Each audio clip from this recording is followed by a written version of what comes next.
Welcome to the Great British Crochet Off technical version, where I chat over the technical aspects of this week's episode of the Great British Crochet Off, where I watch an episode of the Great British Bake Off and then crochet something that inspired me from it. If you missed this week's episode, it's linked right up here. Now let's go back in time and see how we made this ginger beer grocery bag dispenser.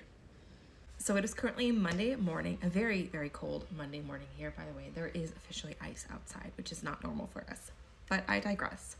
I watched the Great British Bake Off for the week, dessert week, yesterday morning, and I got an idea and I wasn't getting that exciting, fizzy, I have to work on it feeling. I know it's the right idea when I feel like I have to put down everything I'm doing and work on that project.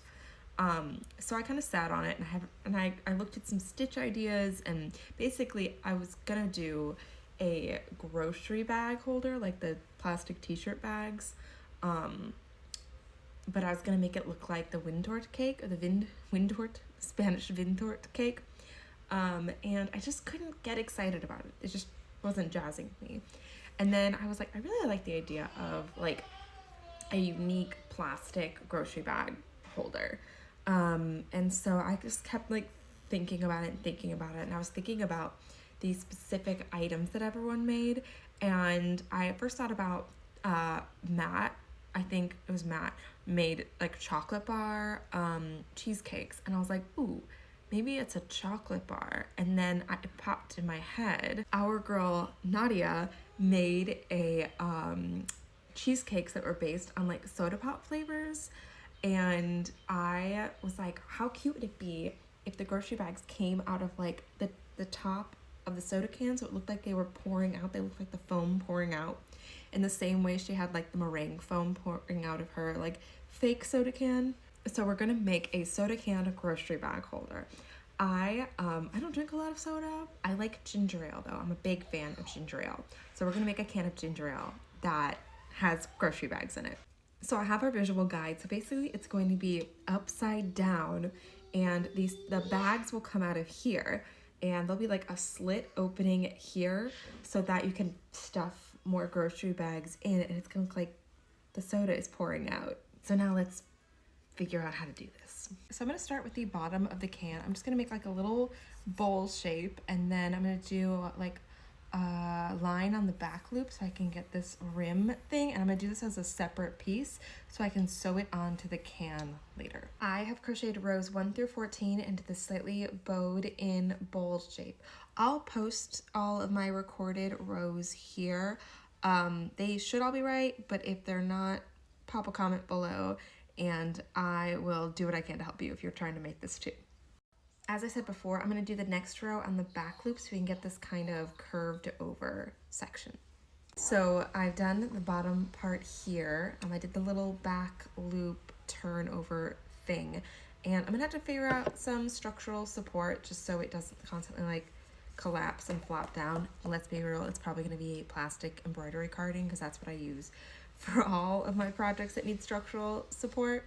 So next we're gonna get started on the can, and I'm gonna do that as a separate piece because I'm gonna sew this on only partially so you can lift it up and put more bags inside. So I'm gonna start by just making a green cylinder, and I'm gonna do all the decorating on it afterwards, after it's all done. So this is where we are so far on the actual can part. This is a chain of 80 that I connected in the round, and I've just been working up, and now I'm going to start to add some of the dark green in. Obviously you're probably not going to be doing ginger ale the way I am. You're going to be doing your favorite fizzy beverage, so feel free to do the color work however you want. This is so far 15 rows, and I'll note how many I got to before I went up to the lip here. So I am 47 rows in, and I was doing single crochets all the way up, and I did a little bit of color work here to kind of get that line on the can. I was not too precise with it, and I just kind of jazzed it and as I went along. And I'm going to cover some of this up anyways with some decoration, so I'm not too worried about the little less cute bits.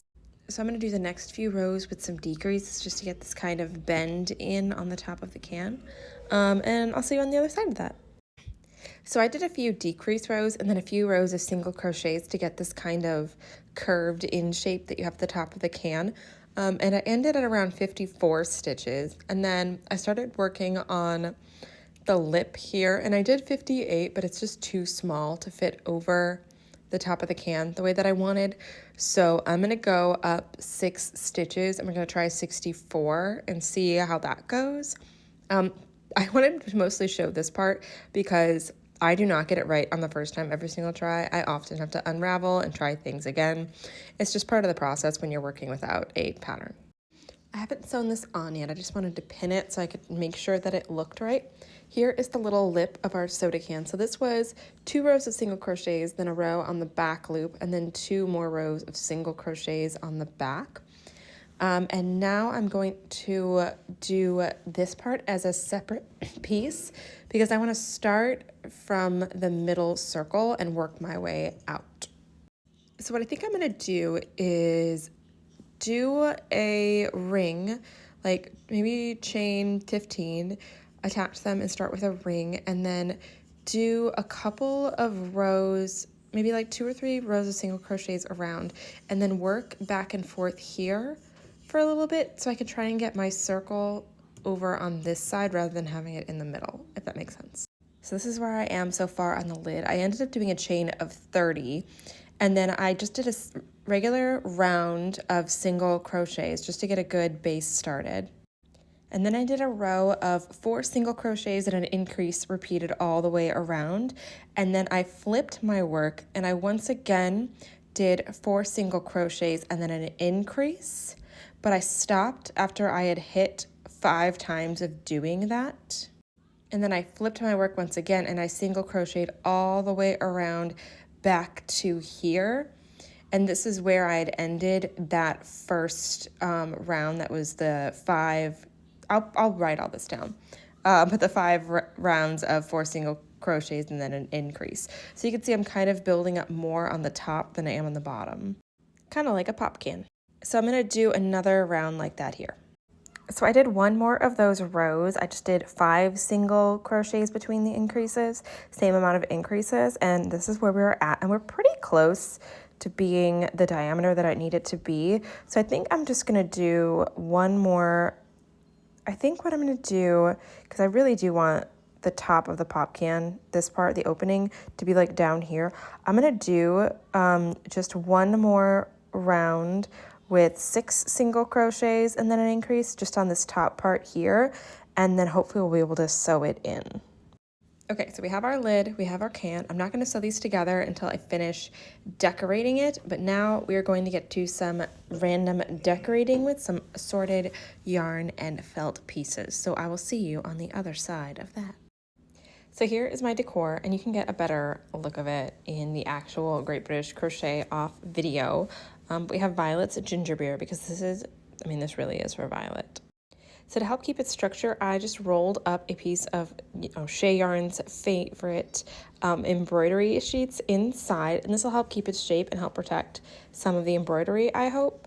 And I have sewn on the lip of the can. I glued down this inside edge. Don't ask me why I glued the inside one and sewed the outside one. That just don't ask me why.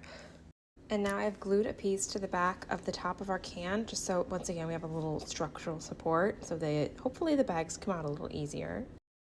I sewed this top part in. I ended up having to trim back the plastic just a little bit more, and it's a little bit messier than I usually would allow, but this is also going to be hanging upside down, so no one's gonna see that. So we're gonna let it.